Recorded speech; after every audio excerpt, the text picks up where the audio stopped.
दहेज एक ऐसी कुप्रथा है जिसे सभ्य समाज में अभिशाप माना गया है, क्योंकि सदियों से इसने न जाने कितने बेटियों की बलि ली, न जाने कितने परिवारों को उजाड़ा, न जाने कितने घरों को तोड़ा। लिहाजा आधुनिक समाज में दहेज को रोकने के लिए कानून बनाया गया। कायदे से कहे तो कानून के जरिए ये बताया गया कि दहेज लेना और देना दोनों न सिर्फ अपराध है, बल्कि एक ऐसी सामाजिक बुराई है जिसे खत्म करना वक्त की जरूरत है। वहीं समाज में भी लगातार जागरूकता फैलाई जाती रही, पर ना कानून का कोई असर है और ना ही अपील का, क्योंकि दहेज को लेकर ना लोगों की सोच बदली, ना लालच कम हुआ और ना ही बेटियों की बलि रुकी। लिहाजा आज के दौर में भी दहेज प्रथा समाज के लिए कलंक बन चुकी है। नमस्कार, मैं हूं पूर्णिमा शुक्ला और आप देख रहे हैं 24 न्यूज की खास पेशकश दहेज का दंश। जी हाँ, एक बार फिर दहेज का दंश देखने को मिला है और दहेज दानवों ने एक और बेटी की जिंदगी, उसकी खुशियां, उसके अरमान और सपने सब कुछ छीन लिया। ग्रेटर नोएडा में दहेज के लालच में हुई निक्की की हत्या ने लोगों को झकझोर कर रख दिया है।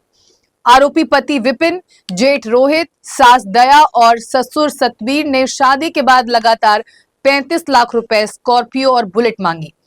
उनकी ये मांग पूरी की गई। इसके बावजूद वो निक्की के पिता की मर्सिडीज कार और 60 लाख रुपए की डिमांड कर रहे थे। इसी के चलते 21 अगस्त को निक्की को बेरहमी से पीटा गया और बेहोश होने के बाद ज्वलनशील पदार्थ डालकर आग लगा दी गई, जिससे उसकी मौत हो गई। इस हत्याकांड की जो तस्वीरें सोशल मीडिया पर सामने आई हैं, उन्हें देखकर आपका दिल भी रो पड़ेगा। जानते हैं सबसे हैरानी की बात क्या है? निक्की को ऑन कैमरा पहले तो बेरहमी से पीटा गया, खुद पति और सास उसे पीट रहे थे और तब तक अपनी भड़ास निकालते रहे जब तक वो बेसुध नहीं हो गई। फिर उसके 5 साल के मासूम बेटे के सामने ही उसे आग के हवाले कर दिया गया, जिसके बाद अपनी जिंदगी को बचाने के लिए निक्की सीढ़ियों की तरफ भागी, लेकिन आग की लपटों ने उसे घेर लिया। लिहाजा वो चंद कदमों के बाद गिर जाती है। वीडियो में दिखाई देता है कि निक्की आग से जलती हुई सीढ़ियों से उतरी, जैसे खुद अपनी जान बचाने की जंग लड़ रही हो। सोचिए इन दरिंदों के बारे में जो अपने ही घर की लक्ष्मी को तड़पा तड़पा कर मौत के घाट उतार देते हैं, और वो भी उसके बच्चे के सामने।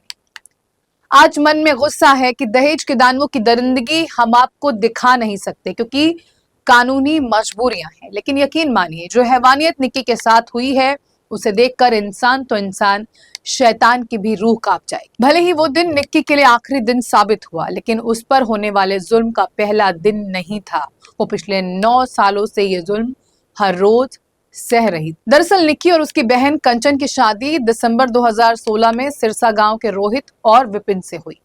शादी के बाद स्कॉर्पियो और बुलेट दी गई, लेकिन कुछ ही महीनों बाद से और भी दहेज की मांग शुरू हो गई। निक्की के परिजनों ने कहा कि दहेज में स्कॉर्पियो, बुलेट और 35 लाख रुपए दिए गए थे। इसके बाद भी ससुराल वालों ने प्रताड़ित करना जारी रखा। कई बार समझौता हुआ, लेकिन वो नहीं माने। हाल ही में निक्की के पिता ने बिजनेस पर्पस के लिए मर्सिडीज गाड़ी खरीदी थी। निक्की के भाई ने बताया कि विपिन मर्सिडीज की मांग कर रहा था और साथ में 60 लाख रुपए की डिमांड भी की थी। जब मना कर दिया गया तो उन्होंने निक्की की जान ले ली। दरअसल उसके पति की पिता की गाड़ी पर नजर थी।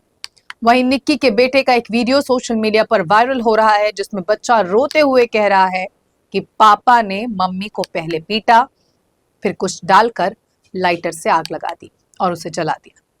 निक्की की बहन कंचन ने रो रो कर इनके खौफनाक जुल्म को बयां किया है। निक्की हत्याकांड को लेकर पूरे देश में गुस्से का माहौल है। लोग निक्की को इंसाफ दिलाने की मांग कर रहे हैं। आम लोगों के आक्रोश के बीच पुलिस का भी एक्शन जारी है। निक्की हत्याकांड में पुलिस ने ससुर को भी गिरफ्तार कर लिया। इस हत्याकांड में ये चौथी गिरफ्तारी है। इससे पहले पुलिस ने जेठ रोहित भाटी को गिरफ्तार किया था, जबकि पति विपिन और सास की गिरफ्तारी रविवार को हुई थी। सभी के खिलाफ 22 अगस्त को थाना कासना में तहरीर दर्ज की गई, जिसके बाद पुलिस ने मामला दर्ज किया था और आरोपियों की तलाश कर रही थी।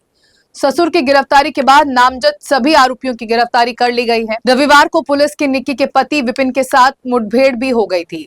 पुलिस द्वारा जब उसे ज्वलनशील पदार्थ की बरामदगी के लिए ले जाया गया था, तभी पुलिस टीम में शामिल एक पुलिसकर्मी की पिस्टल छीनकर वो भागने लगा।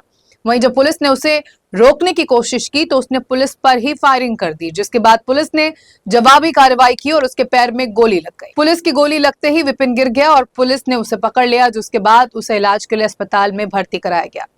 वहीं विपिन की गिरफ्तारी के बाद पुलिस ने निक्की की सास को भी गिरफ्तार कर लिया है। निक्की के पिता ने बताया कि शादी के बाद से ही दोनों भाई काम नहीं करते थे। शादी के बाद से ही वो लगातार पैसे की डिमांड कर रहे थे। कभी कहते थे कि अपनी मर्सिडीज हमें दे दो, तो कभी हमारी स्कॉर्पियो मांगते थे। मैंने अपनी बेटी को ब्यूटी पार्लर खोलने में मदद की क्योंकि विपिन के पास कोई काम नहीं था।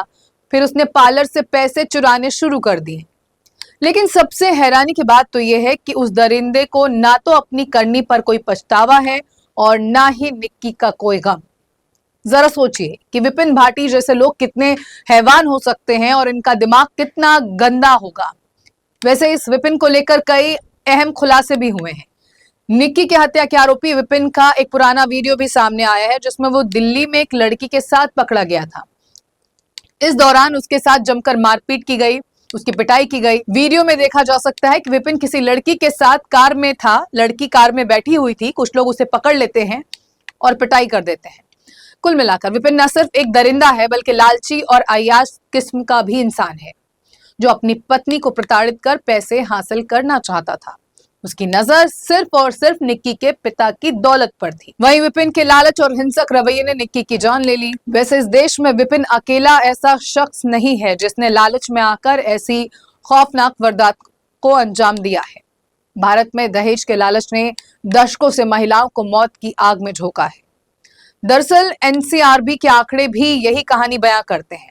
भारत में 2022 में दहेज हत्या के कुल 6,450 मामले दर्ज हुए, जिनमें उत्तर प्रदेश, बिहार, झारखंड, मध्य प्रदेश, ओडिशा, राजस्थान और हरियाणा से 80% मामले सामने आए। यानी हिंदी पट्टी राज्यों में दहेज प्रथा या यूं कहें कि कुप्रथा का चलन सबसे अधिक है।